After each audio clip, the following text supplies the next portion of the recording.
There we go, there we go. We're back. Word to the wise.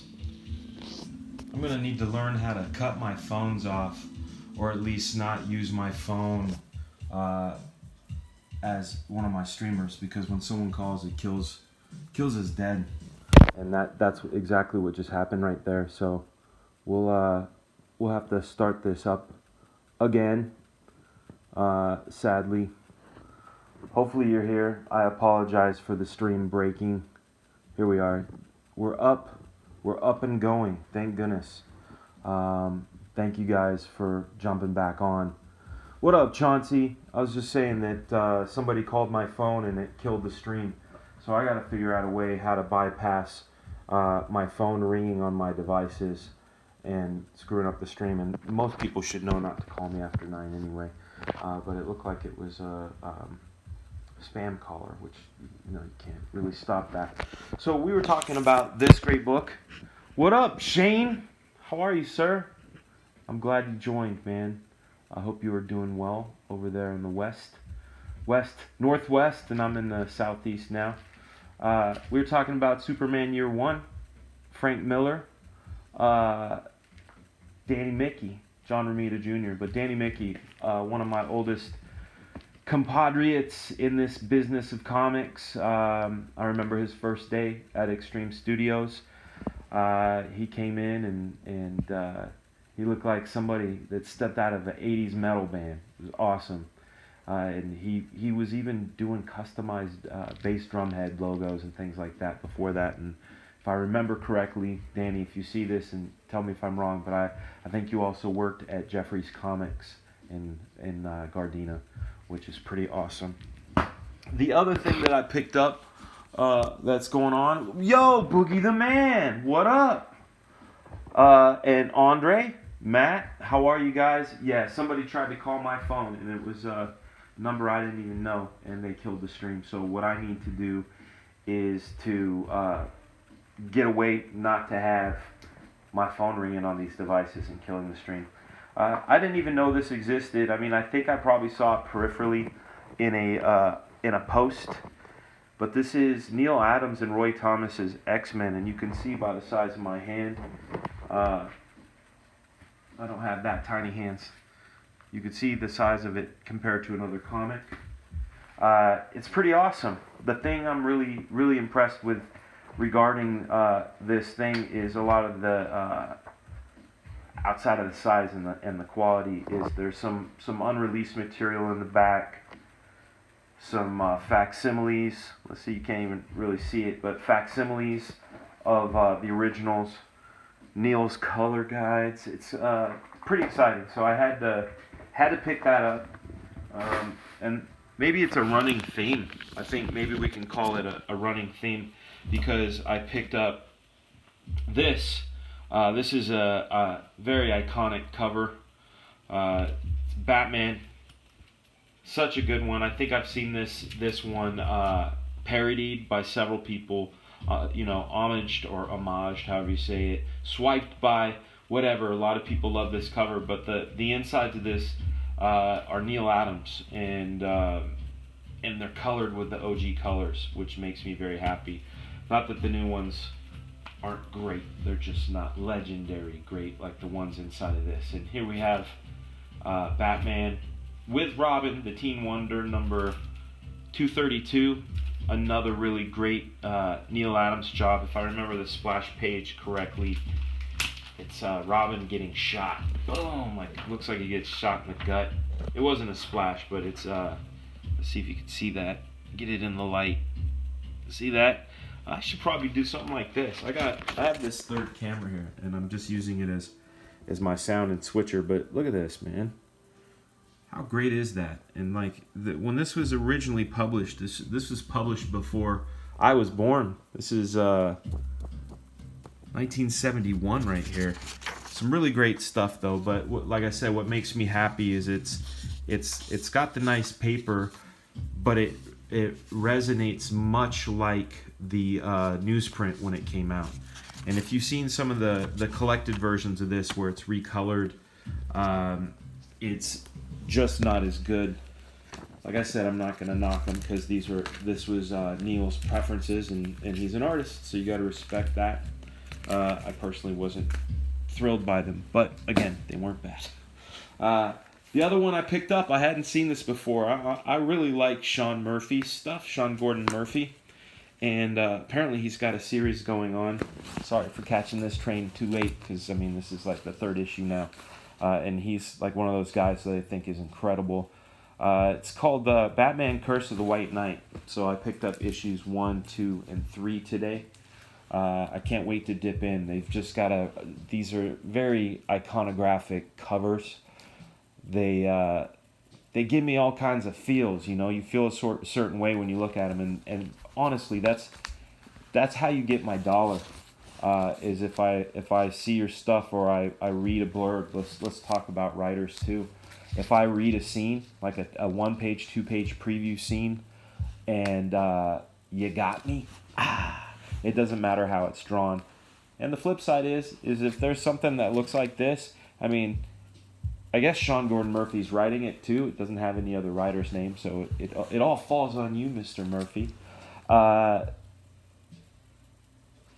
point is if I see some dope art and it makes me feel a certain way, that's, Kyle Holtz, my buddy, always posts these inquisitive posts on Facebook, like post an image that makes, like, what do you say, when you're feeling burned out or out of gas, what's an image that you can look at that revives you? And it was a great thread because he posted one, and then all the comments were in there, and they were posting theirs. And the one that I picked, it may or may not surprise you. It probably won't if you've known me for a long time. And it's the Stephen Platt Wizard poster, the one that had I think it had a contest where you count the bullet shells. And man, I have copies of the black and white somewhere, but I'll tell you, yeah, anytime I look at that thing, it's like getting a B12 shot of inspiration, and it's not necessarily the drawing, it's the feeling, and that's what I'm really talking to you about today is the feeling.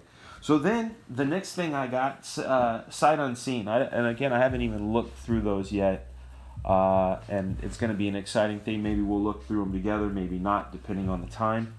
The other book I got the sketch cover version of, but it's called The Batman's Grave, and it's drawn by Brian Hitch of Ultimates and not Planetary, The Authority.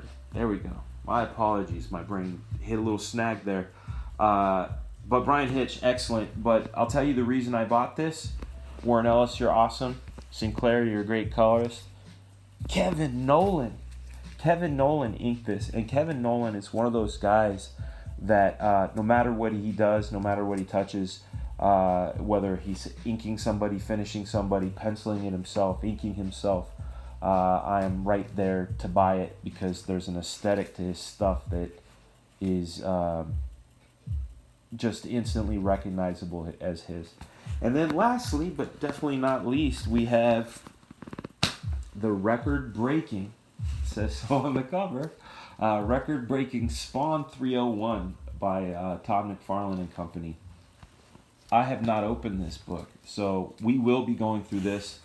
Each page will be a surprise for me as well as you, unless you've already bought it. Yeah, I'm excited for it. Been watching The Road to 300, and now we're 301ing it. So I'm pretty excited to check this out. So let's see what we got here. Let's see who's in the house. We got Chauncey, of course. Squish Show, please check him out. Squish and his pal Dan go around visiting places that we all want to be. Comic shops, comic convention, horror shows. He interviews people. I was interviewed on one my last days there in California. You should check his show out.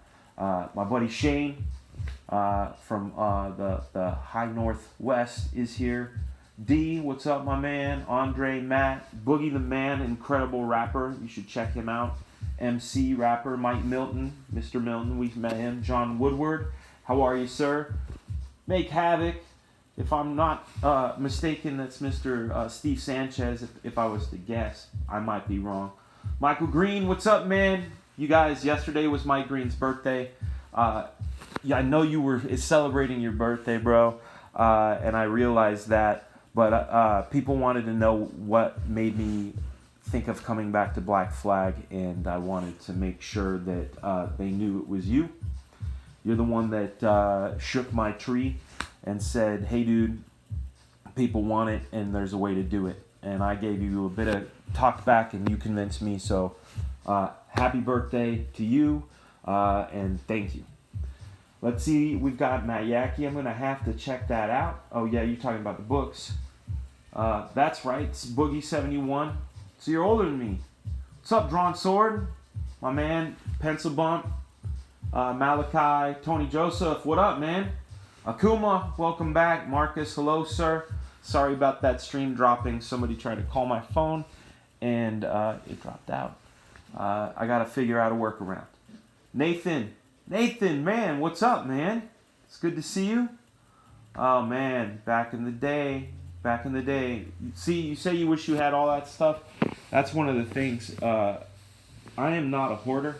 Sure, hoarders would say I'm not a hoarder, but I'm not a hoarder. But one of the things I do in my days and times is I do weird stuff. I'm a weird dude, and I will keep certain things. Like, I've kept every cell phone I've ever owned since 1992. I got my big old brick with the flip on it, all the way up to this. So I've kept every single one of my phones. And also, I kept copious copies of every stage of everything that I ever did. So eventually, I will be showing you guys and possibly releasing, with Rob's blessing, the Couchdoodles Fragaboom pencil book, which will have the pencils to Blood Strike 1, pencils to 2, 3, some Kid Supreme, some other things. So it's a pencil book. But going back to that, I kept copies. I did end up getting rid of a lot of the duplicates because there were plenty of them, different sizes, and zooming in on things. And now we have scanners and we can do that. But that's one of the things I do. And I told a story the other night about probably the weirdest thing that I used to do.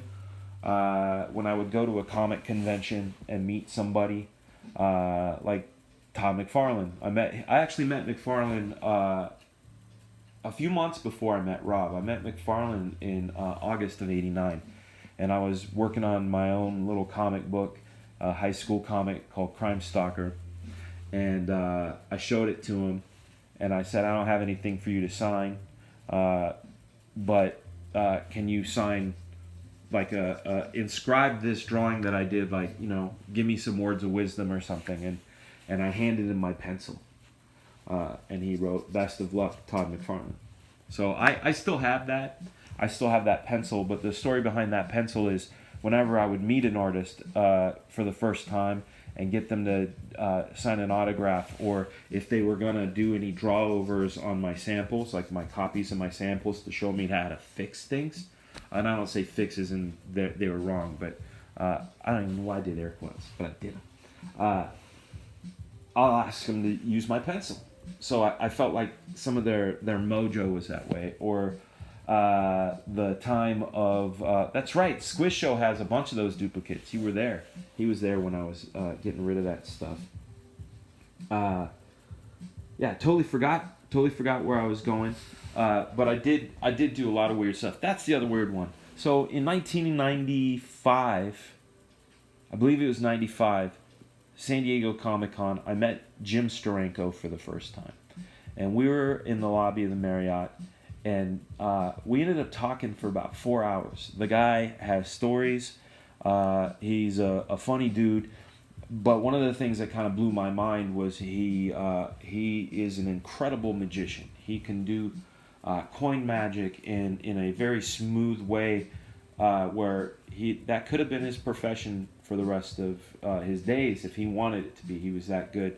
And one of the things I noticed is he had all these 1956 50-cent pieces with Ben Franklin on them.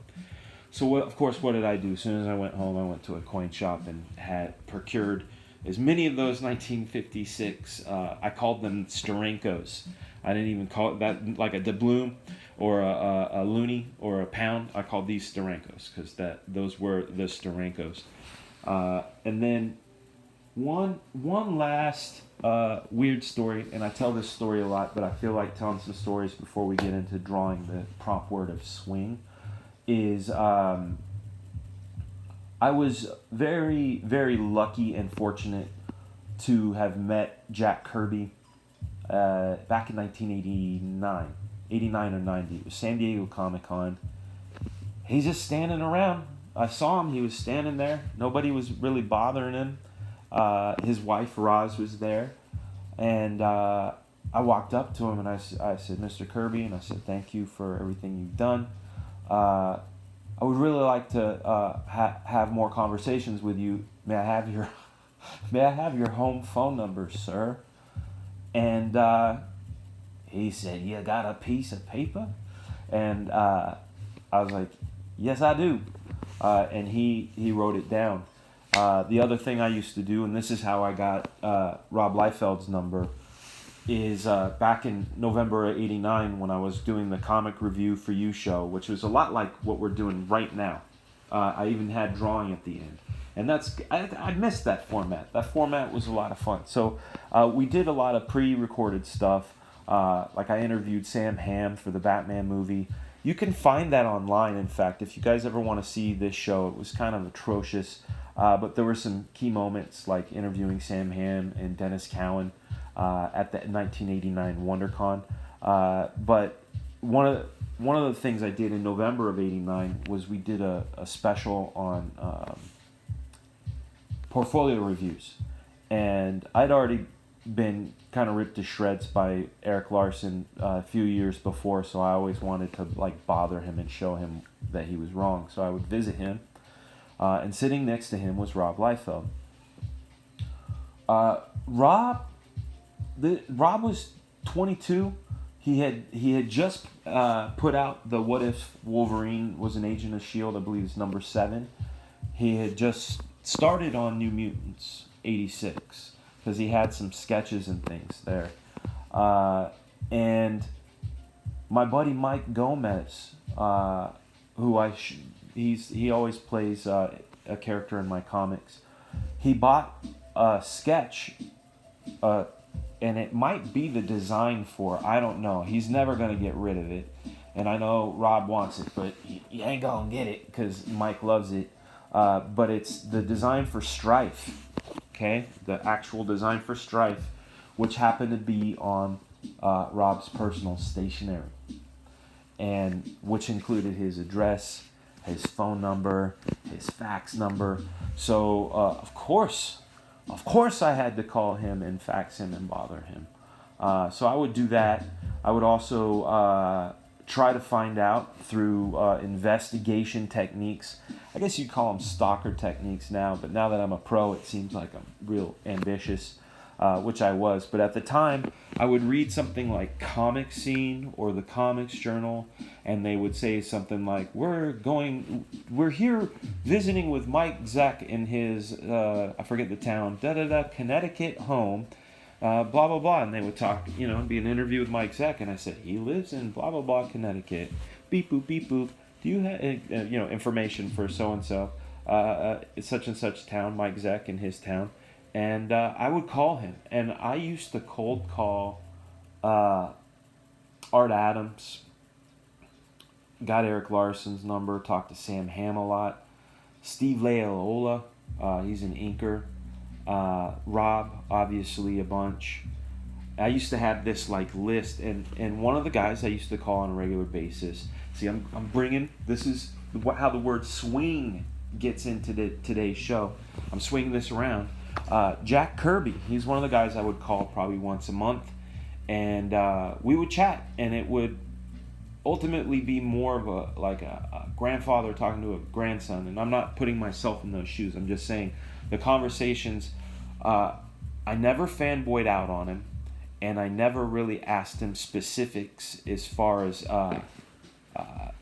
comic stories. So I got a lot of, it's a lovely day here in Thousand Oaks, and Roz is outside, and we're gonna do this, and I was like, oh, very cool. I'm gonna graduate next year, and like that kind of thing.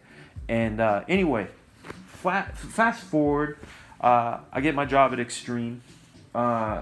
We meet up with this great guy, the guy named Mike Thibodeau, and you probably seen him out there in the Comic Con circuit. He is an amazing collector of fine original art, a lot of Barry Smith, a lot of Kirby. He's also a talented inker, did a lot of work with Jack. So Thibodeau was kind of like Jack's ambassador and diplomat. So Rob really wanted to go and visit Jack, and I always wanted to go visit Jack too. I just never had the gumption to call and say, hey, can I come over? Plus, I had no problem calling the guy, but can I come to your house? Felt like a different thing. So we had the opportunity to go visit with Jack in his studio probably about 4 times. We being like a gang of us. It was like Rob, Eric Stevenson, I think Byron Tallman was there. And we would go visit, and Rob would go with Ross to the art room. And Rob's a big Kirby fan and collector, and he would buy some art, and Jack would entertain us with like war stories and stuff. So swinging the story around when it comes to like the Starankos. Remember the coin conversation? Jack passes away February. I think February 7th, I believe. He passes away, and the way I find out is I'm flying home from Toronto, and this is 1994, and there's like a plane with the phone in the back of the seat. That's commonplace. We all have phones in our pockets now, whoopity-doo. But in 1994, when you're like, there's a phone, and you slide your credit card, and you can call people on the ground. And I was like, yo, I got to call Byron. So I called the studio, and I called Byron, and of course, I was feeling like super cool because I was on, yo, I'm on a plane, and I'm calling you. But when he picked up, he was really somber, and that's when we found out that Jack had passed away. So we go to Jack's memorial. It was an incredible service. That's a story in itself for another time. Larry Martyrs with us, and one of the things we did, a group of us went up with Rob and his Forerunner, and I put my wallet and my keys and all that stuff in his car. I didn't have anything in my pockets. So there's a tradition when Jack got buried that they would take the dirt, a little bit of dirt, and put it on his grave. So Roz went, came my turn to go, put some dirt, put it in. We're feeling the reality of the moment, and then start walking down the hill towards Rob's car, and I hear jingling in my pocket, and I'm thinking, well, wait a second, I know my keys and my wallet are in his car. I don't know what this is, and I reach into my pocket, and it's 75 cents. It's 3 quarters. I don't remember having that. I thought I had emptied my pockets. But I look at them, they're all face up with heads showing, and they're all 1967s. And this is 1994, so, that's a 27-year-old coin. Like, what is it, or 23? I don't know, 27. My math is bad. 7 to 7. 27, yeah, 27-year-old coin.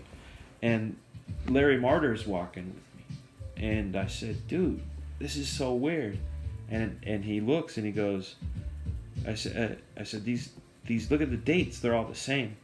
They said that's 1967. You got 323s in your hand. That's good luck. I said, yeah, but these just showed up in my pocket. He goes, I don't know. It's been a weird day, and it was a weird day. Like Jack's memorial was something, probably the closest thing I've ever been to for a supernatural experience. Let's just say that. So I have those quarters even to this day, 25 years later, and those are my Kirby's. See that? Swing. Okay. long way around. But anyway, those are some of the stories of how I'm a weird dude. And like Nathan was saying, he wish he had kept that stuff. I keep stuff. I keep Sterenkos. I keep Kirby's. I keep old phones, old copies, all that stuff. Let's see what we got. We got weird is good. That's good, man. I like that. Hey, Rooster Puncher. How are you, sir? Got to do my squint because I'm nearsighted. Let's do this and jump into drawing swing, shall we? We're at the 25-minute mark. I'm drinking... there's a brand called Buddha Tea. They make some nice teas. They come in like a cube-shaped box. But they make a caffeinated green tea with CBD in it. It's not a lot. It's like 5 water-soluble milligrams. I drink that one and the peppermint one and the chamomile one. But they're great. They help a lot with the back pain. Maybe it's placebic. I don't know. But I like it. So I gotta get this set up.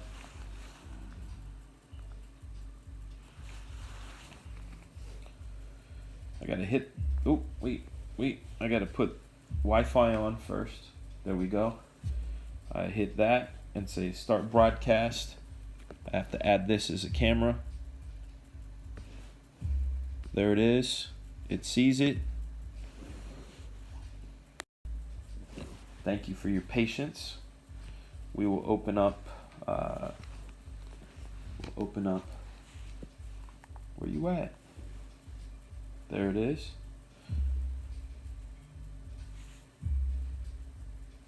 Uh-oh.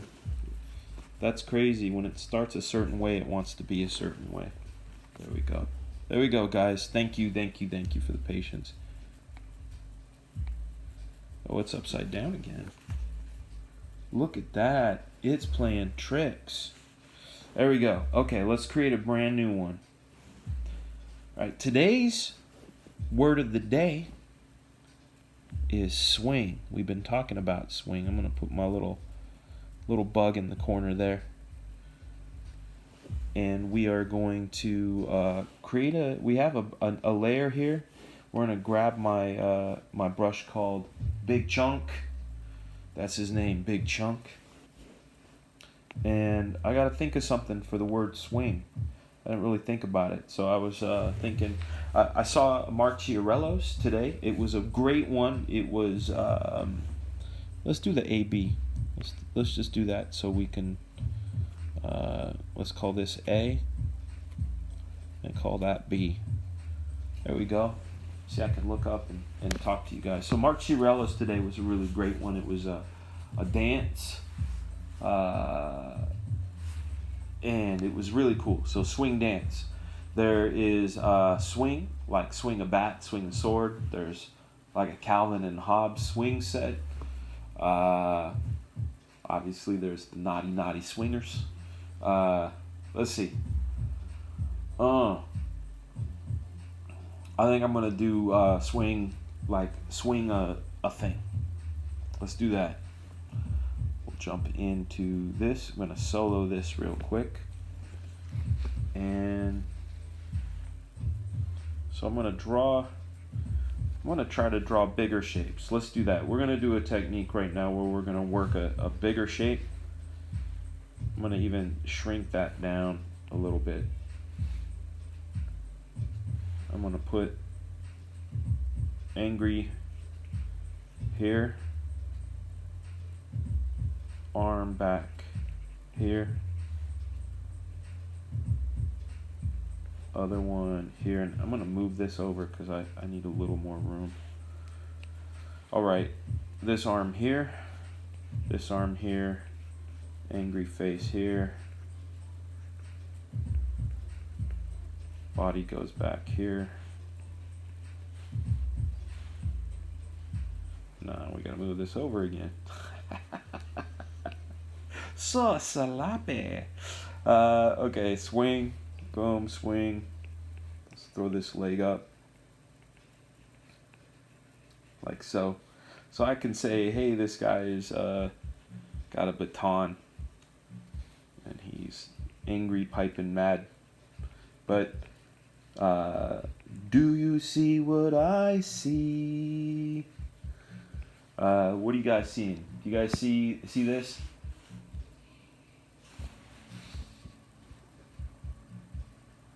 I'm reading your comments real quick. All right, so let's take this and shrink it slightly, like this. I'm gonna add a little more over here, and then I'm gonna get into the smaller.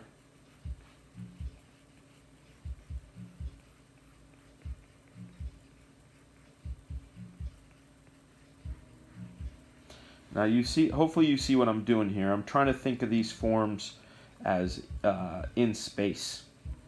Okay, so as I go around this arm and cut in, I'm thinking about the form in space, how it fits in space. Also thinking about the muscles, how they interact, what the angle of where the hand, the heel of the hand in correspondence to the elbow. Like, these are some of the things going in my mind. Obviously, I'm trying to capture the thing that's in my head, but there's always these sort of like micro thoughts that happen, and sometimes it gets harder than other times. Like, when I hear screaming babies, or like my kid won't leave me alone to get them a snack.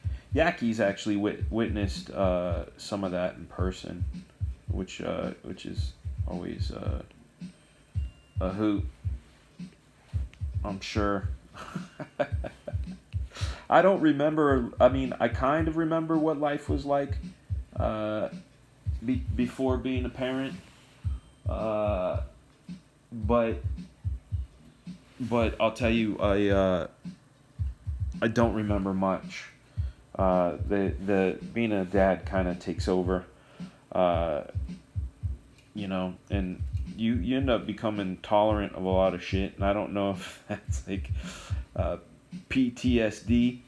I'm not sure, So here, if I'm going to show you some stuff, I'm going to draw some contour lines on this, because this is also going to be a little bit of a discussion, some art discussion. So if we have these, we can say these are the way the contours of how these forms work. Okay, I think you can see the swing that I'm going for now. It is a friendly neighborhood Dudenheim.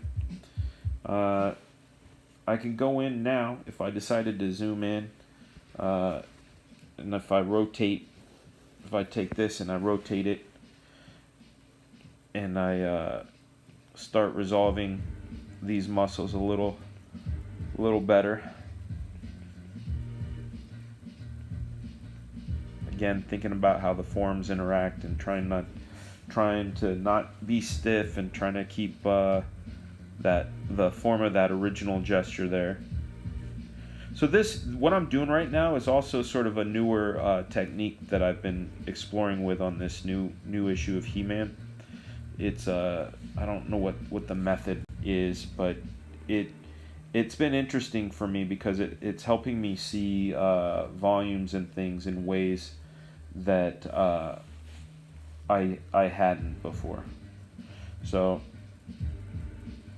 the fact that it seems like sometimes there's tonal qualities to it versus just line, which is a linear thing. Which, again, like I said, my inclinations have always been more linear, which is why I can adapt to that Mobius or that European style much easier. So learning value and thing is new to me, but I'm enjoying it, because I'll tell you one of the things that I realized, and I'm sure a lot of you guys know this, because drawing, especially comics or any sort of drawing, it becomes a very solitary thing. So you're in your head a lot, So that being said, you fill your head with a lot of questions, and one of the questions I ultimately ran into during some introspection is, after all these years, uh, why is it that I love drawing so much? Or what is it that I really like? What is the thing that really gets me the most excited, outside, of course, my family, my wife and kids, and my friends? But you know what I'm saying. What gets me personally excited in I came to a conclusion that I'm addicted to what I call the boom, boom, boom, aha moments. Those are the things that I'm most, I think I find the most pleasurable, and I get the most excited about. You know, like I figure something out that I couldn't before, and it feels like a leveling up. Yo, that is like where it's at, and I think that's one of the reasons I took to wanting to learn how to produce music, because I'm not good at it. I'm not that good at it, and every time I learn something new, it reminds me of being a kid and drawing. You know, and in drawing, I still do that. Like, you know, I'm an okay watercolor painter, but I'm a terrible colorist. And I'm learning more about color and reading up on it. And every time I learn something new, you just get like, man, that is so fun, so exciting. I don't know. So that's what's up. Yeah, I'll tell you what, man. With I'm reading the comment about Robin Williams, and let's see what you got there, Marcus. That's awesome. See, perspective is it needs to be demystified. The thing that Tony Joseph's mentioning about Robin Williams admitted to feeling while painting was the endorphin rush, like a natural high while he felt while being artistic in any way. There is like, sometimes when I'm drawing and it feels good and it's not fighting me, because it still fights me, it fights, but when it feels good and I'm lost in the thing, uh, I stop every now and then, and I'll like kind of dance a little, because it feels so good when it's going well, you know. Uh, I have to change this one to a fist, even though I want to do his hands all spidery like that. I need to change this one to a fist, because I realized today's word is swing, and I need to change the angle on that fist too. See, this is some of the stuff that I'm gonna teach. Like when we're talking about one day we're gonna do like, and this after Inktober, we're gonna do Arm Day or whatever day. This one here, see, I did a slight twist, slight twist. I try to think of the arm and all of its connections as part of one bigger machine, which is what it is. So if I had kept that wrist the other way, the only logical way to put the web would be like that, and that's not that dynamic. But by turning it a little bit, I can put the web like this. In fact, that wasn't even enough. So let's do this.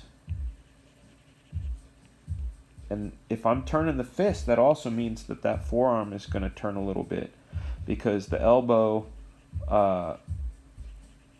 is runs along the same as the heel of your hand. Like if you take your pinky and drew a straight line down to your elbow, those things are always in alignment with one another. So that's one way you can all kind of remember that whatever twist that you put in a hand, that if you draw the pinky and that bottom part of the wrist and it's in alignment with the bicep and not the elbow and tricep, you got problems.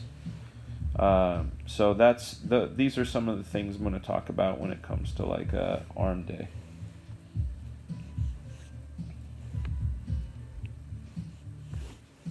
There we go. There's the webbing I needed. And then this will come up, around, and then the one he let go,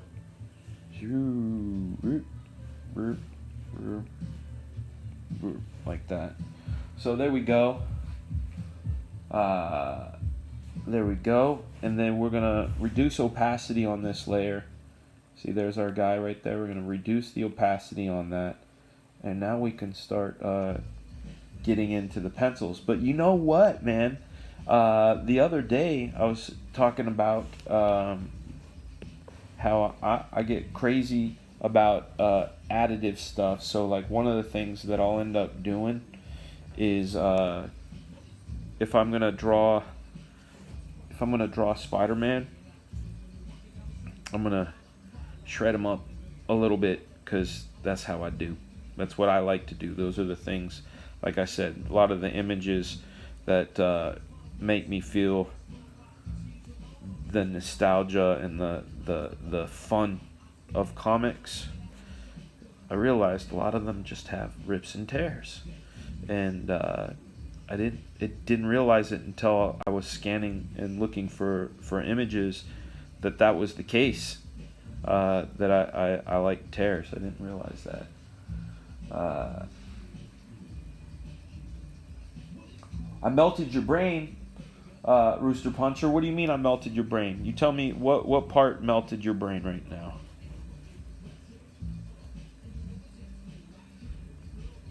Was it the discussion about the alignment of the pinky and the elbow? Always over the top. Yeah, well, we get crazy, man. This show, you're going to notice that over time I'm going to feel a little more comfortable in front of the camera. Also, I noticed too, and this is, we can talk about this when it comes to things, but like I said the other night, yeah, I like to party, man. Like there's a part of me that is I always call it my mom's side, the Andermar side, that enjoys beverages. I really enjoy beer. I enjoy whiskey and all that. But I had one beer today. I had one beer today, but I've been trying to drink more tea, and I'm gonna try to cut it all out and get a little more fit, a little more sharp, because I'm realizing, like, if I can do what I do right now, and I'm kind of maybe 70% of who I can be, then let's get that other 30 back, or even let's get 20 back, or even 10 back. So I'm gonna cut back a little bit. Yeah, that's personal information, but whatever. I'd rather let you guys hear the kind of stuff I'm going through, because that's what we do. We go through stuff, and it ends up affecting how we operate. Thank goodness it doesn't affect like my personal life or anything like that, but I do notice that I am slower and that sort of thing. So we got a lot of tears happening on good old Spidey's stuff, but I notice I kind of evenly space them. So I'm gonna bring this eraser in there. See, that's another wonderful part about digital. And see how I have that gray tone in there? That allows me to kind of go in and caress the shapes of those muscles, because I can see that gray under there, right? So now this, I'm going to do something that we love around the Couchdoodles show. That is the Sam Keith and I will just say they're his forever and a day. I don't know anybody else who did them as awesome, but the Sam Keith telephone cord tears, you know the ones I'm talking about. You know exactly what I'm talking about when I say the phone cord. Well, actually, some young kids. What is a phone cord? Why does the phone need or have a cord? That's for us. Us born back in the 80s and 90s, and in my case, the 70s. But yeah, we're doing the funky tears, and this is not something new. This is not something new from me. If you go back and you look at Black Flag #1, especially that triple gatefold, and start counting the Sam Keith telephone cord tears and the Todd McFarlane Hulk pants tears, because I have code words for everything. Steranko's, Kirby's, telephone cords, spaghetti webbings. Anyhow.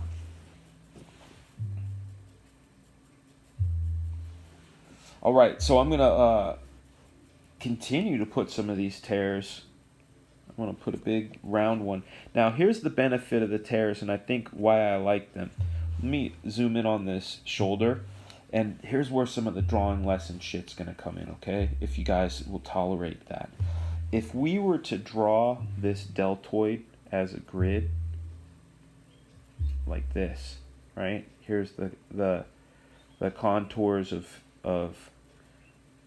how it would ultimately go if it was like a CGI grid, right?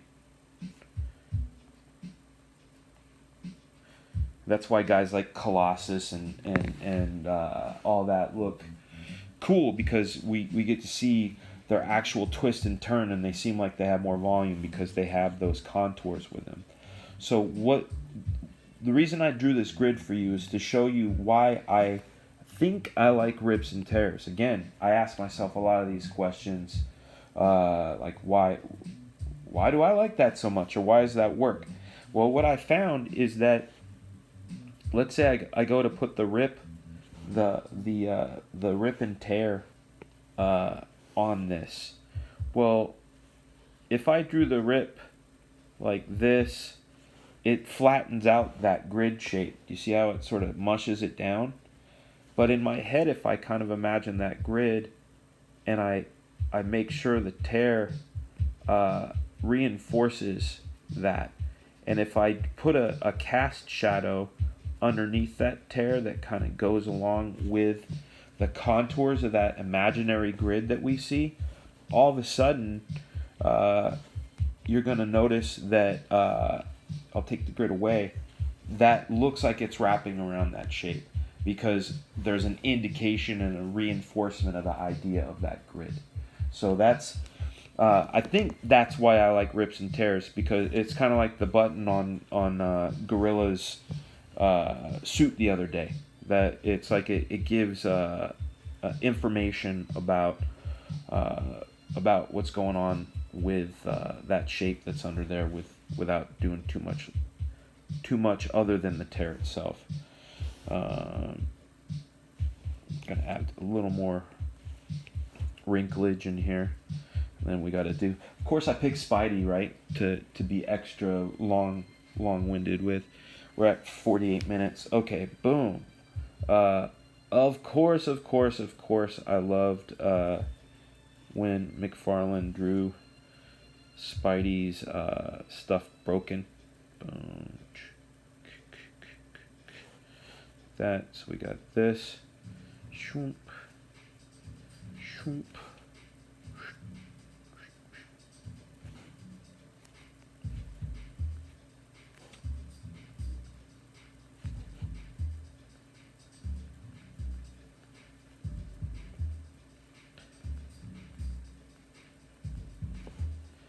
We got Peter under there, right? We're breaking things. We're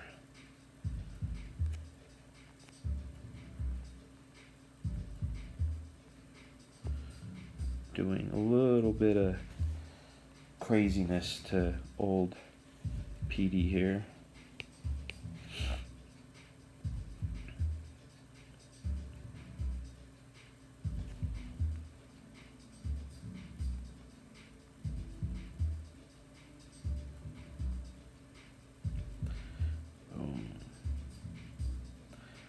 The determined eye. He's so determined to swing to wherever he's swinging to. Who knows where he's going. There we go. We got that. Indication of a nose. Cheekbone. Todd Spidey was always my favorite. I also like Eric Larson's Spider-Man a lot. I like John Byrne's Spider-Man a whole lot.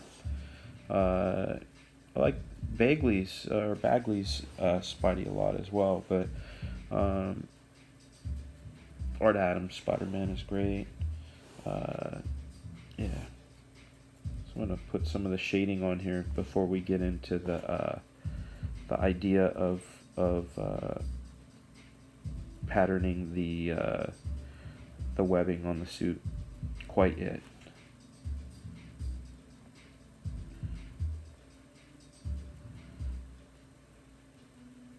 There we go. Boom. Yo, what up, No Name? It's good to see you, man. Good to see you.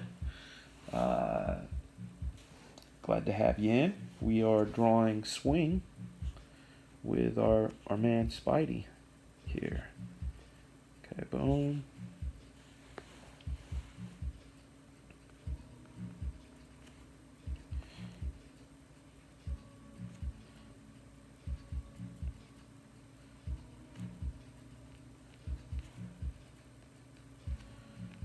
Go. Oh, that is one of the things I don't like about Procreate is a lot of times when I go to move or turn something, it takes my fingers as trying to draw something that I am not, which drives me slightly batty.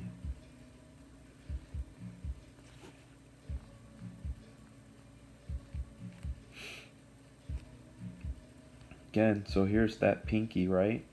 It'll end up putting our elbow here. So by logic, the tricep would be here, which would float around here, which would put our bicep there, which would put that muscle there, which goes right into the thumb. So it's almost like I was talking about, there we go again, the edge pieces of a puzzle. When you have, let's call them landmarks, right? When you have landmarks, you can kind of work other things off of the things that you do know. So if I knew where the pinky and that pinky bone are going to line up, a little bit of overlap there, tightness there, boom, that there, that'll do that. So if I have all that info, then it starts to fill in, like each thing informs the next. This deltoid would come in, that collarbone comes into here. This compresses the pectorals. All right, let's get into the legs. So feet. I'm gonna do some more red drawing for you real quick to talk about feet and why feet shouldn't be considered hard. And no, this is not a dig at my pal Rob. That's a damn old joke. I'm gonna look at you in the camera. That's an old fucking joke. Like, it's low-hanging fruit. This shit, what's the lowest hanging fruit? Cranberries? That's some cranberry ass shit, okay? So, back to our scheduled program. So, feet. I try to think of feet in sort of four different groups, right?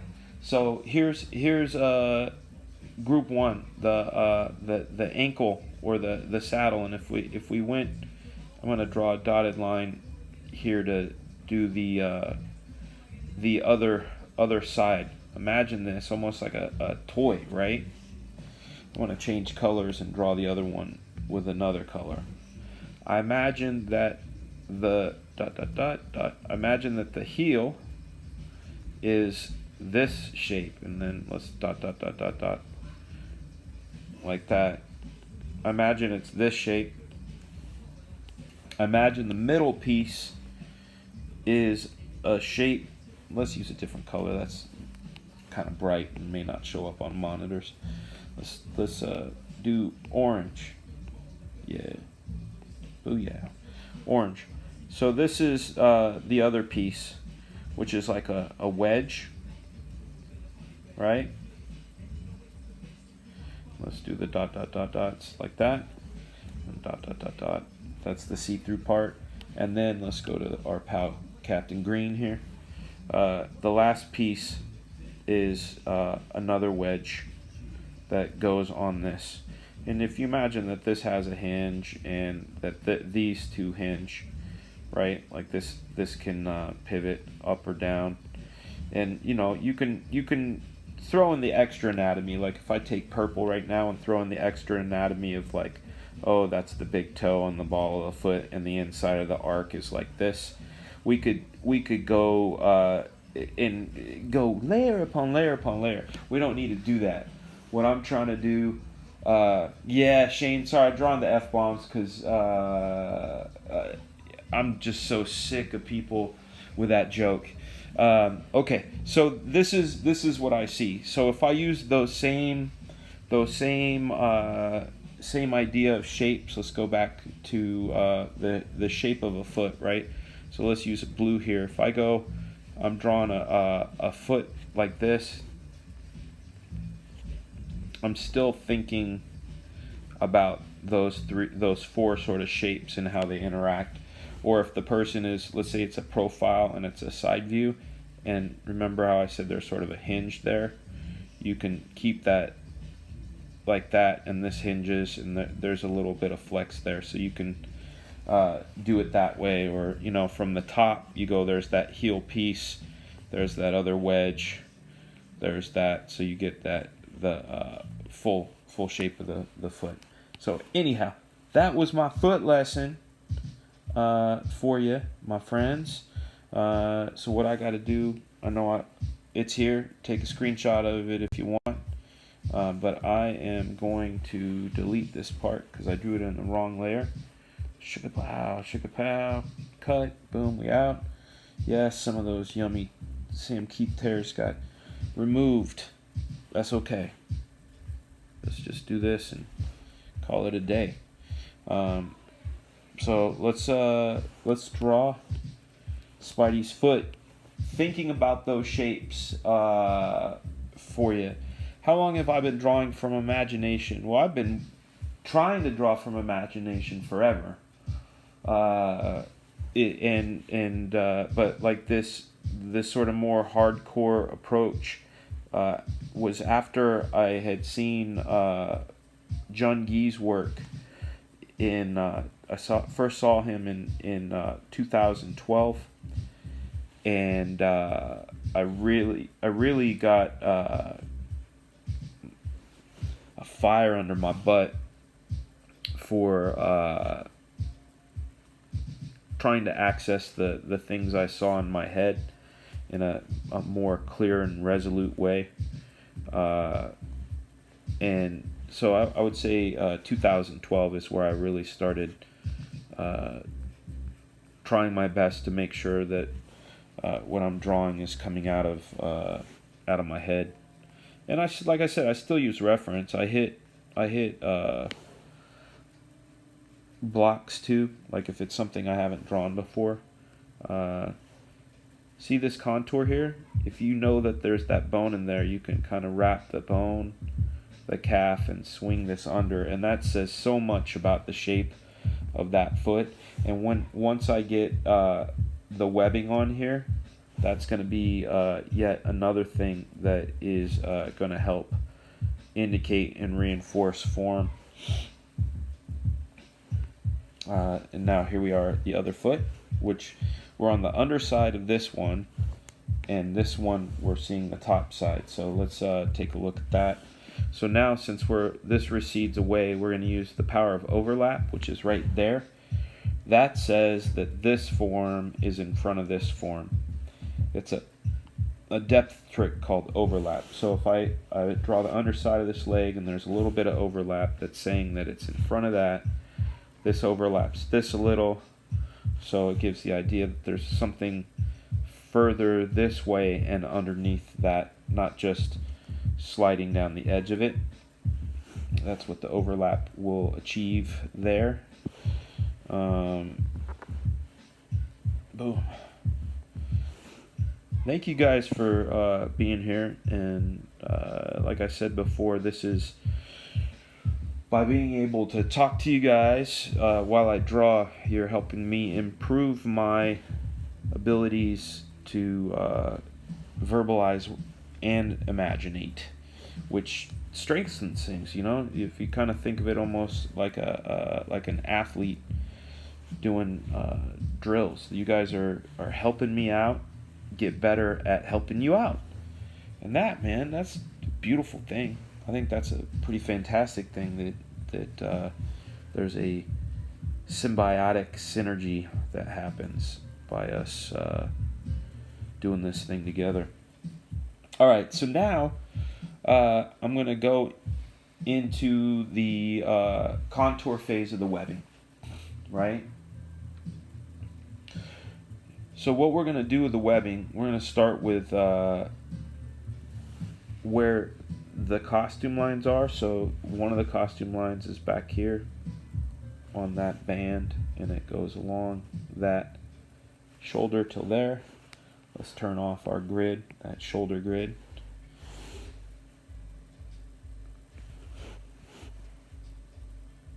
All of that would be blue, and then that's where, right there where it rips, is where that costume changes shape.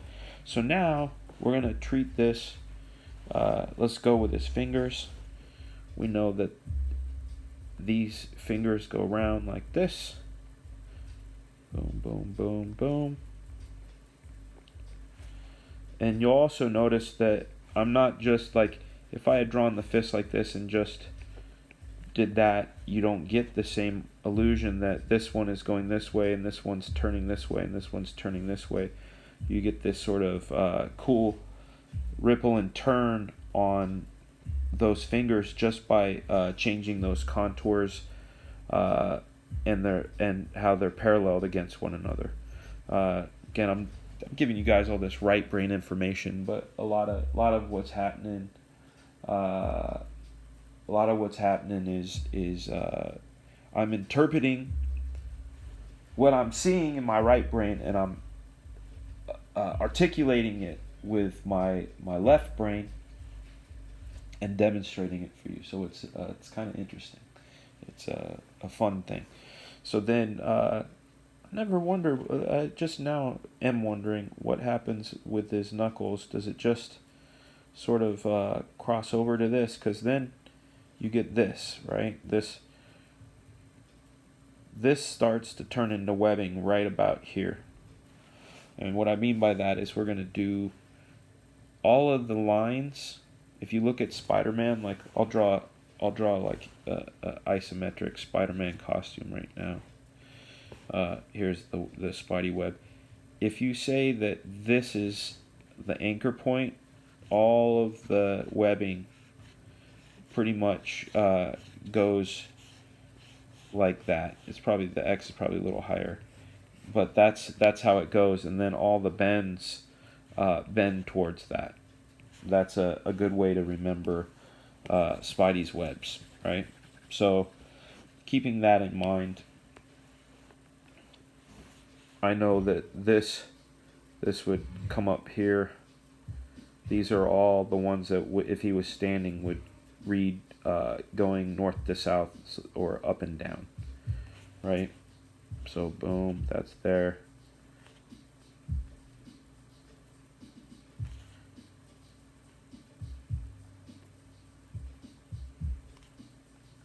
So I'm going to cut that there because I'm going to say that's the dark part of his suit.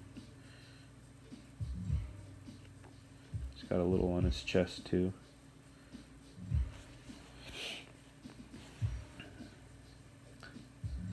So this, we would just go up with the contour of his arm.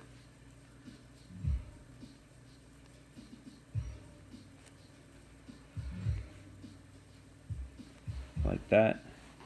And same thing would hold true for here and here, but then this is where we would get into the change that I was talking about that happens at the knuckles. It just turns into sort of bands, like if you put rubber bands around a hot dog, that sort of thing. Except the fingers should never be considered shaped like hot dogs. You should think of them more like bones wrapped in meat, because that's what they is. Meat bones. Alright, here we go. This goes down.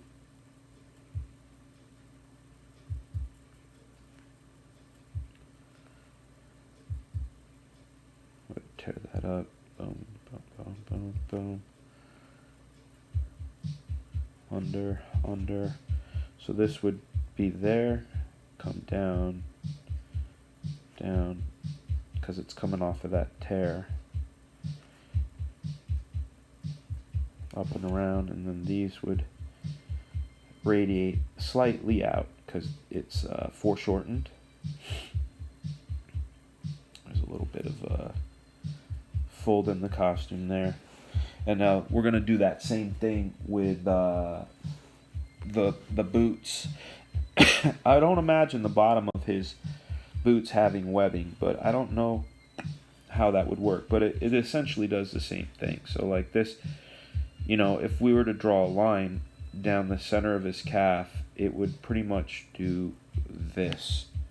So that's how we can describe form with just the lines. And then it's going to change direction here. See that? It's curving that way while this one is curving that way.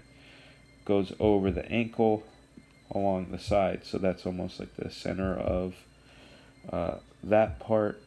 And then this is where it will kind of flatten out towards that foot. You see? You create the shape of that foot right there just by those contour lines. Let's go do that for the la otra. Otra. I forget the word for foot. Alright, boom. Down, around. See? And this right here would be about the center of the heel. This line would come up. Go like that. You get a little bit of compression, which gives the idea that calf goes around and it recedes away. So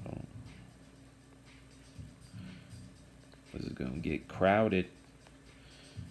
Boom, boom, boom, boom.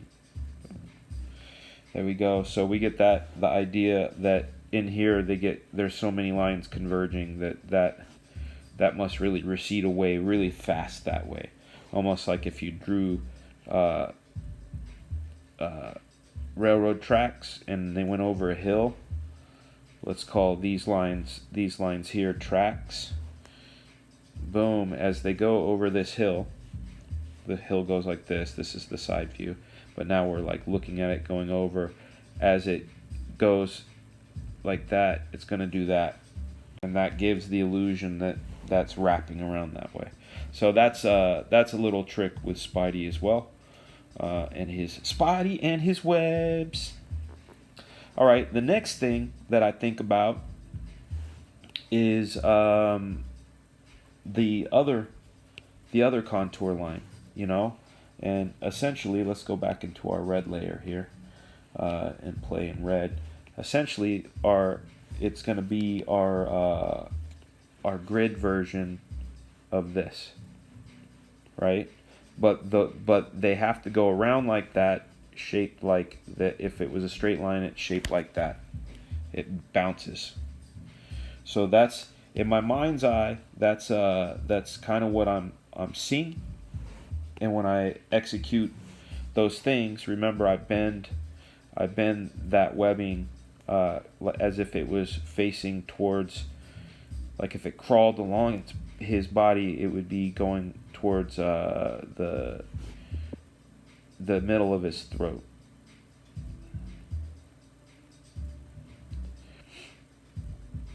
Again, this, you see how this forms the shape of the foot with the contours? Dan really likes meat bones. Wink. Do I though? Do I? Imagine the Thor meme right there. The truth is, you're probably right. I don't know why you're winking. Texas Roadhouse has a bone-in ribeye for $25 that is badass, and they got those wheat rolls as well. Those whatever you call them, the yeast rolls, and they always give them to you as they sit you down with the butter and everything.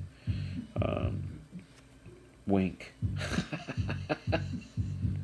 I know what you're doing. All right. So we got that. You see that? You see how that webbing just whoop, goes up his leg?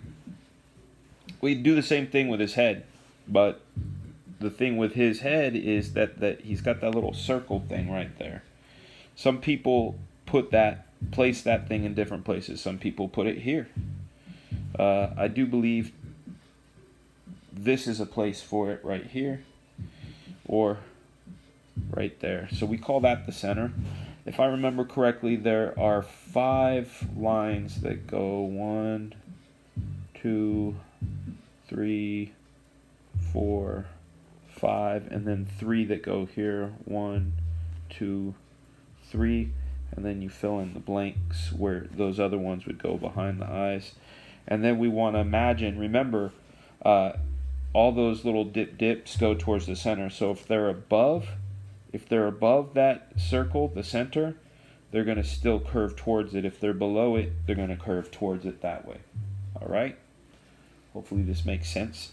All right, so then, again, we're doing it recedes away as it goes over the head. So these are going to be slightly tighter together because they're on the top of his head. And remember the railroad track going over the hill. Just remember that when we do those. And the idea of these webs too is they're like concentric circles that go around that center circle that's on the nose. Boom, boom, boom, boom, boom, boom.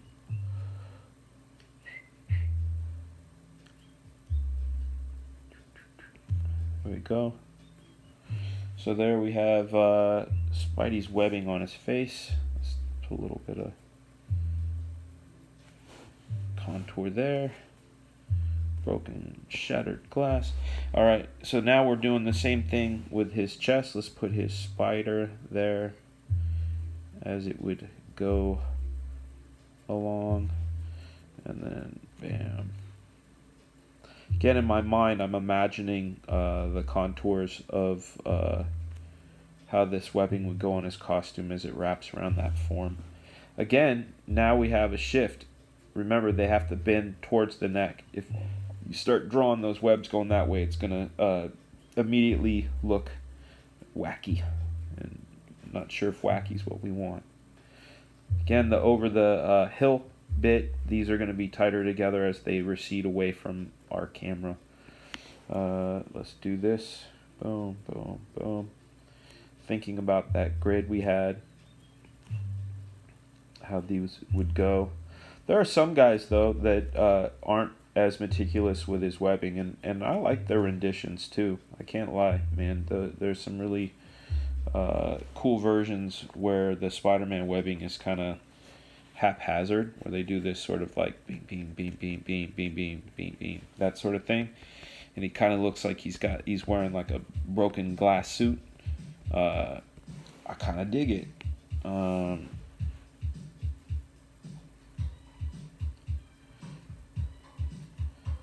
Go. We're at 1 hour and 14. I'll be done with this in about, I'd say, see, I have to time manage, right? I would almost say less than 9 minutes. I'll be done with this bad boy, because I'm not going to get too crazy with the spaghetti webbing. I mean, I can. I can show you the way Todd did it, because he was inking and not using whiteout. So it's basically, if you had this pencil line like this one here, you have what you call your directional, almost like your main webbing itself, as if it was one piece of string, right? And then you have a secondary one that does this sort of wrapping, right? We got to get the eraser out because the leg, right? And then you get this like secondary one that kind of wraps, right? And then what he does is he creates a third, sometimes fourth, depending if he's feeling janky, busy, freaky deaky, whatever the word is. And this, again, this is another depth tool, but like, you know, he does that double wrap and will do like a one that gets out of hand, comes back around behind, loops around upon itself behind this one, comes up and forward and back. So you get this sort of continuity of web, comes around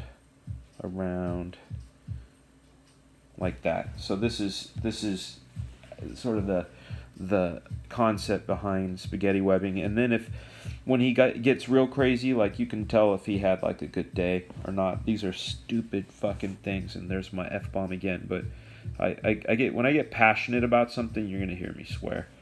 These are stupid fucking things that I notice, but I dig them. Sometimes he's just crazy enough to get into this webbing, and let's say that light direction is here. He'll come in and he'll throw slight cast shadows in there just to like show us how badass he is. But you see now when I zoom out, that webbing looks like it's got substance and fluid and whatnot. Hopefully you can. Let's go do this other leg. I forgot about that leg. All my talk about time management. Let's keep going. Boom. Again, thinking about the shape of this foot in volume. I'm not even thinking necessarily about line. I'm thinking like if I was drawing the contour of this thing, if it was gridded out.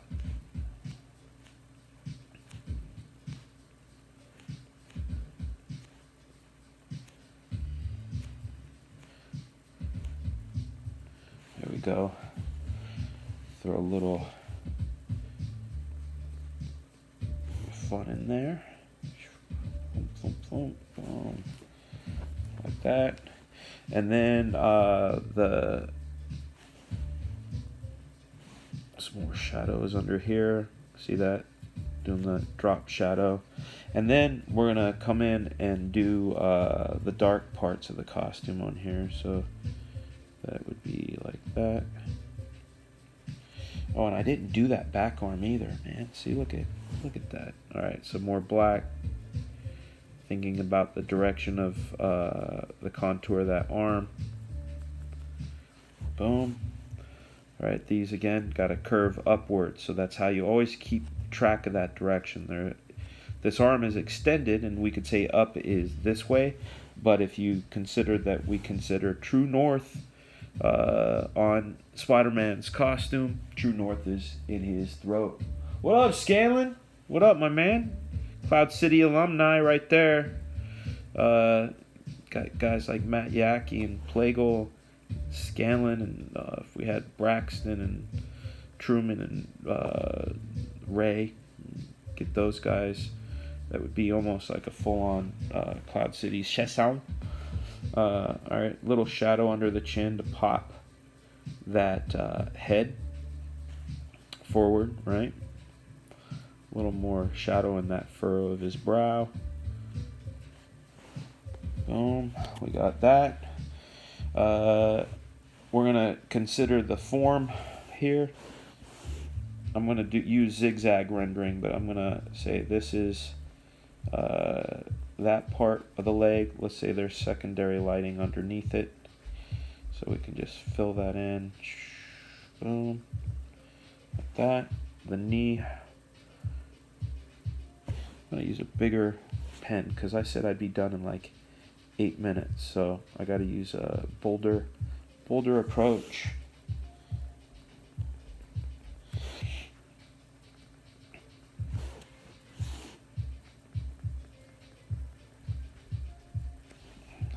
And we'll put that leg muscle there.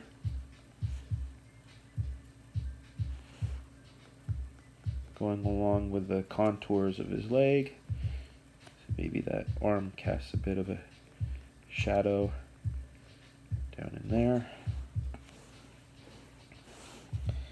Do a little Jim Lee trick right there to give that leg a flex.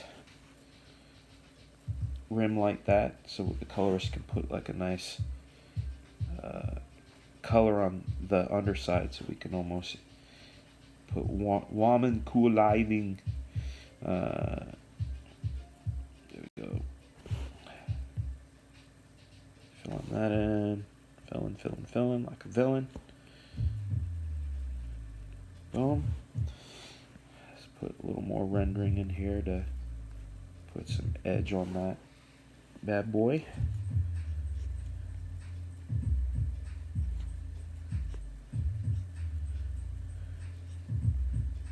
That's the top of the knee. And reinforcing with the rendering, and I'm going fast here, that's why I'm using zigzags.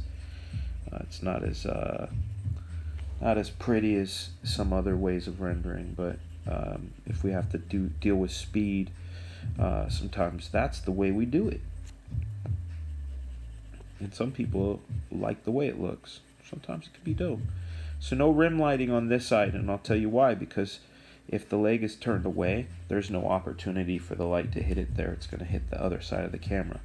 That is a way we can use value to create the illusion of shape and orientation. So that means that this butt's getting light, but as it goes this way, it's twisting away from us.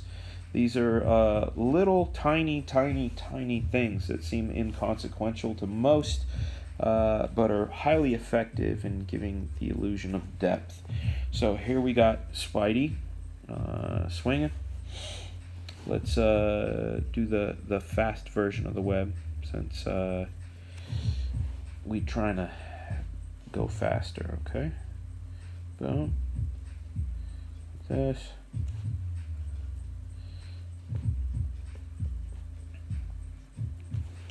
Get that eraser in there to throw a couple of extra doodads in there, right?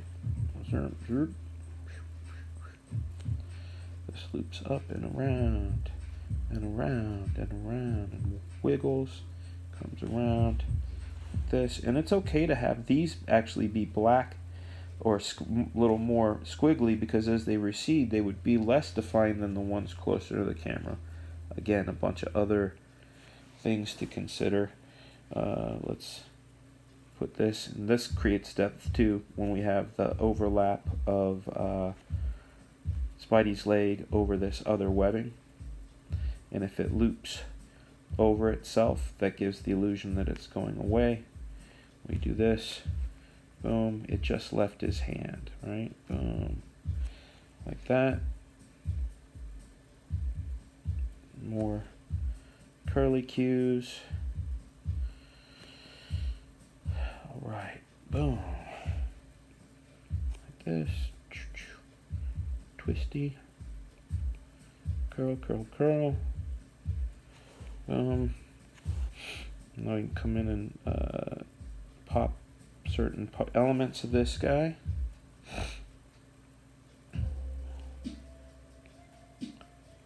Yeah, we forgot to put the webbing on that part. There we go. Some shadows underneath those fingers. A little bit more shadow underneath this foot. A little more shadow underneath this foot.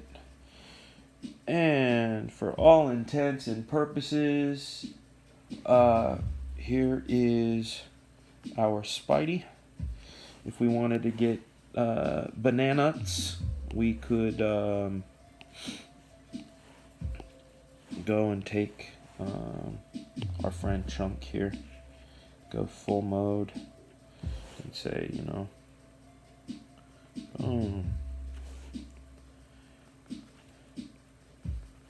this. And this is where like the colorist job comes in, and like the best colorists are additive, but also are able to reinforce ideas that are there in the line art. So like if this is, like we were talking about earlier, if this is that color, I'm gonna put that color in here, and we're coloring this so fast, guys, so very fast. Boom, shoop shoop shoop. I know I'm going over the 8-minute mark, but I meant that for the line art, but then I was feeling doing some color. And we're doing fast color here. Super, super fast. Like, ain't nobody's business how fast we going. Boom, that's ripped. Bring some of that blue into that rip. To that rip. Then we get into Spidey Red. See, I like how in there it does a contrast and compare against colors. So I noted to dim that down. So, oh, actually, let's, I'm going to put a mark there. Let's put his flesh in first, which will be somewhere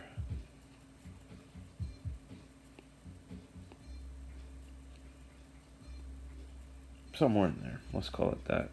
Oop. Slightly lighter.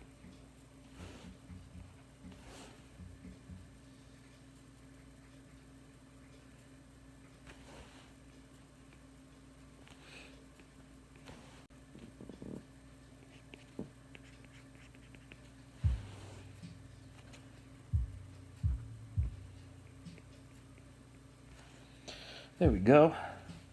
Why I put that there is I drop it just like that, and then we are back in the red. Nah. He needs a little more saturation. A little more saturation to go against that blue. There we go.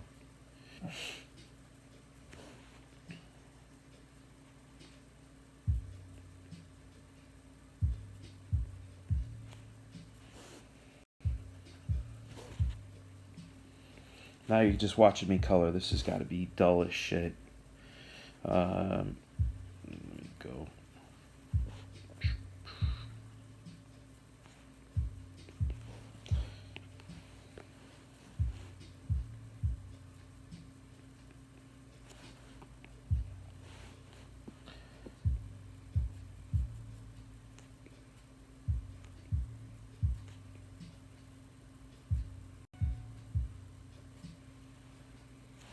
Ooh, low power mode. That tells me you need to be plugged in on this bad boy over here. There we go. More low power.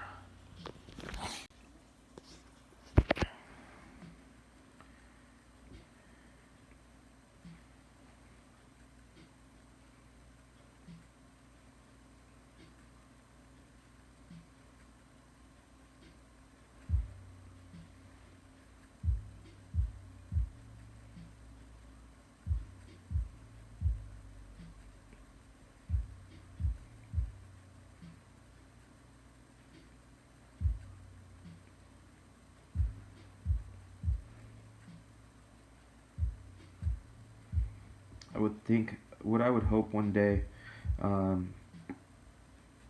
with Procreate, and I'm in communication with them. I'm kind of excited.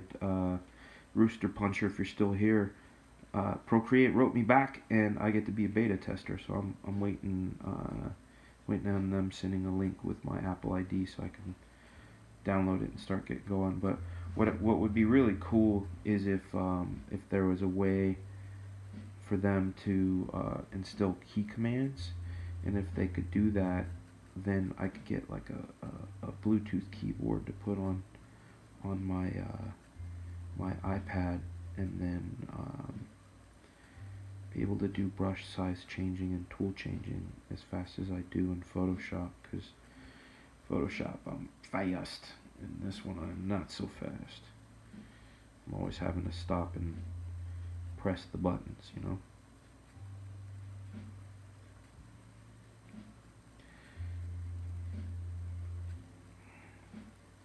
I love it when people send me things, comment on my Instagram. This looks like this.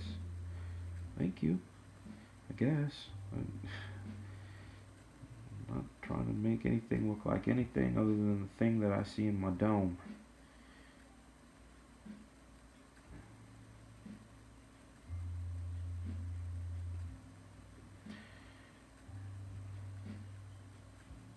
Actually, I like that blue for a little bit in here on the eye thing. That, oh yeah, I dig it. Alright, and then let's get that red. Not that red, this red. That music that you hear in the background is all of the Fragaboom tracks. They're made like in the last couple years. I've made about 37 of them, and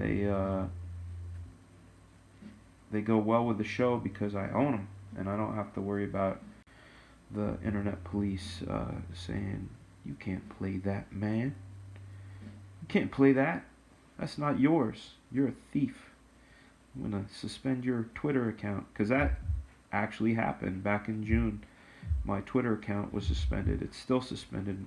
My current Twitter account that I have now, which is called Couchdoodles, is only 3 months old, almost 4 months old. But yeah, June 11th, they said I had multiple copyright violations, and the only thing that those could be was the music that I had on my drawings.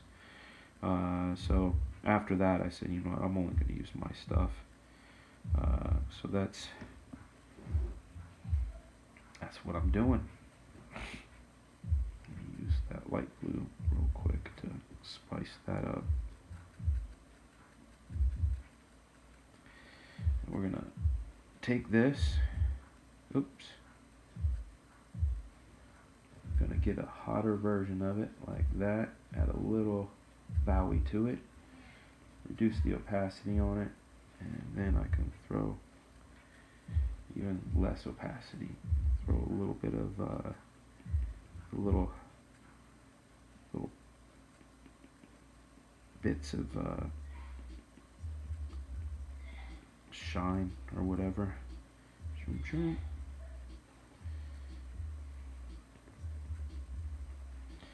Then what did I say? Probably like an orangey yellow on the underside of Spidey here. At least that's what I was seeing in my head. Some of that. And like I said, it would go away on that side. But anyway, you guys can see where this is going. I'm going to cut out of it. I'm going to turn the color layer off because this is Inktober. I'm going to sign it. I apologize if there are some of you that want to see me finish coloring it, but we're at an hour 33. And there we go. 10, 9, 19, swing. Boom. There's that. So we are back here. You are watching the Couchdoodles Show.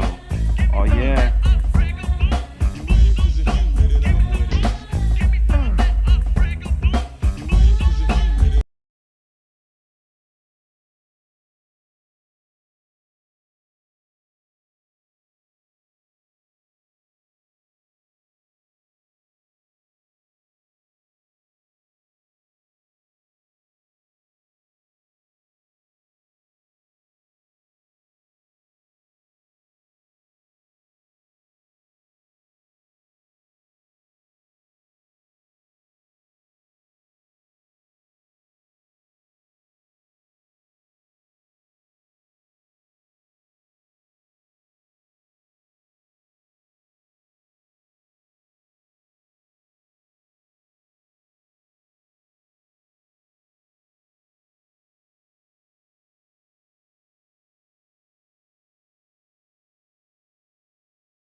Yo, okay. Thank you for letting me know I'm muted. This happens. Let's see here. We were talking about Spawn 301. You got to see me pantomime my excitement. This is my first time opening this thing. And every page turn is going to be a surprise for me, with the exception of the ones we saw inked by Todd over Jerome Opeña. So, oh, these aren't even them. So we have a letter from Spawn, letter from Todd himself. Let's give it a read. You hold in your hands the culmination of 27 years of working with this character, this title, and Image Comics. Way back in 1992, Image Comics was formed by 7 young men who decided to venture out and create characters that they would be able to control the destiny of. For me, that character was Spawn, and 27 years later, I'm still fully in control of that idea. What we did so many years ago is still being achieved today.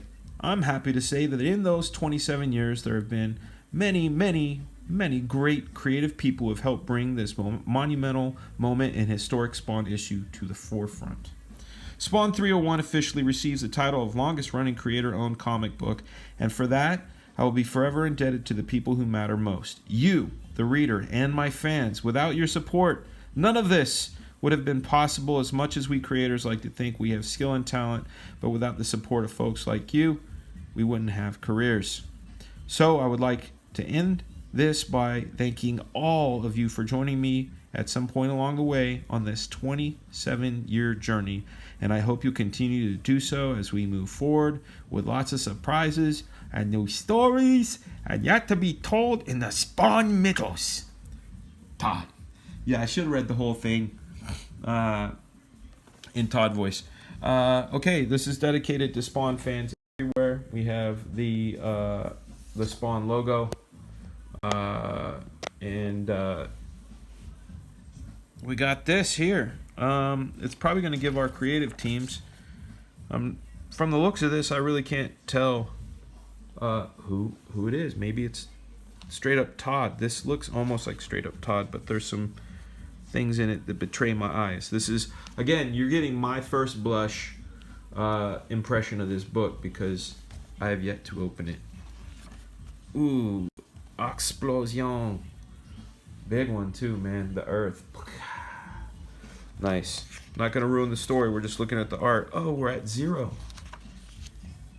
Oh, these are really cool. These are cool. Very beautiful colors. McFarlane, writer, artist, chapters 1 and 3. That was him. And inker, Clayton Crane, Jerome Opeña. Those are the other gentlemen on this. Now we have a color shift, a style shift. Decent, kind of different. Yeah, got a more of a horror vibe. Kind of reminds me of old Jay Lee. This looks like we're back in Toddville, just from the looks of the detail on the fingers. I mean, look at the fingers alone, right? That screams me Todd McFarlane. Yeah, this is definitely Todd. Really nice stuff. I watched him work on this online. This is all digital. He when he does his own stuff now, he's 100% digital. Okay, that's cool. Excuse me. Darn shine of the paper. Double pager, Spawn. Flying through the air. Love that. There's some Clayton Crane, it looks like. Because I don't believe this is Opeña at all. Sacrifice. This is Opeña. This is Todd, and Todd had ink Opeña. I saw these pages being inked. These are traditionally inked. This is pretty excellent. You may notice that I'm going through this quite fast because I don't want to give full-on spoilers, and if I go slow, we'll be here all day. Here's some process making of stuff. I love that. Love it. That is Jason Sean Alexander. That's who had done those pages that reminded me of old Jay Lee. And then here we go, Spawn 302, cover by Capullo and McFarlane. I wonder who is doing the insides. Probably the same dudes. Look at that. Todd and Cyan. That's crazy. Good stuff. Excellent. Well, guys, thank you so much for joining me. Dark Market or Down Market Hoser, how are you, man? Let's take a look while we're closing out. Let's see if there's any questions going back. So Dan, who do you think is the best colorist right now in the biz? Man, you're gonna get me in trouble. My colorist is on this chat, so I'm gonna just say it's him. Matt's pretty badass. Matt is up there. There are colorists that I like that are working now, but Matt and I have had a lot of conversations, and a lot of the stuff that I gravitate towards is old school coloring, and it's mostly for the color choices. Guys like Bob Sharon and Petra Scottis and Gregory Wright. Those Bob Sharon, I said him already. Bob Rosas, who had colored X-Men over Jim Lee. I like new guys. I like Marta Gracia. I like again, Matt Yackey's number one. I like him. Dan Kemp is up there. Ryan Haberlin's up there. All right, let's see. Why did I get suspended? Yeah. Oh, you got the answer on that. Let's see. Can't hear me? The muted. There's that. No audio. So boom, we back. Oh, I got sexy legs, man. Sorry about that. Marvel owns Angela. She does. That was a lesson. Some might call it karma. I don't know. I had, for all of the love I have for Todd, there's that little piece of me that gives him a nest full of birds, and he knows why. But it's all love here. That's the truth. Anybody that knows me knows that I still love Todd. Anyhow, that is it for us. We are approaching the hour and 45 minute mark. It's hour and 43, and we died on that other stream. Thank you again for mentioning no audio. Sometimes I get my funky fingers. I gotta control everything from this little spot here. Let's see what we got here. We got a thing where I can close out with my logo like this, and maybe I'll do like a Mr. Rogers sort of goodbye. Oh, Chauncey, you're asking what's the most satisfying part of my work? Looking at it 6 months after it's been out, because I've been. Ooh, let me see if I can look through the O. Ooh, I'm looking through the O of Doodles. 6 months after the book comes out, I'm far enough removed from it to not associate the happenings that happened during the process. You know, like He-Man 1. I was sick almost the entire time of doing it. I hurt my back. Like, there's all these other things. So and my hand hurt because I was drawing them extra small. So there's a lot of not negative, so to speak, but like just associations with the work that isn't present at all. No one else can see it. It's all inside my head. So the most satisfying part of the job is when I can look at it as what it was intended to be, because you don't forget drawing it, but you can look at it and go, oh, that's cool. Oh, you can be a little more objective and not be so in your head. So looking at a job 6 months after it's been in print. Nathan, I hope you get to catch more too as well. Thank you guys. I will see you tomorrow. And I don't know what the word is. We'll find it. We'll have something fun. drop me a line in the comments. I would appreciate that if you could let me know what you like. Do you like seeing things on the iPad more? Do you like the reviews? Do you like tech talk? Do you like lessons while we're talking? Tell me what you're not liking. Tell me about all the feedback that you have. And let's make this show awesome. All right, peace out, guys. We're going to go out on the theme song.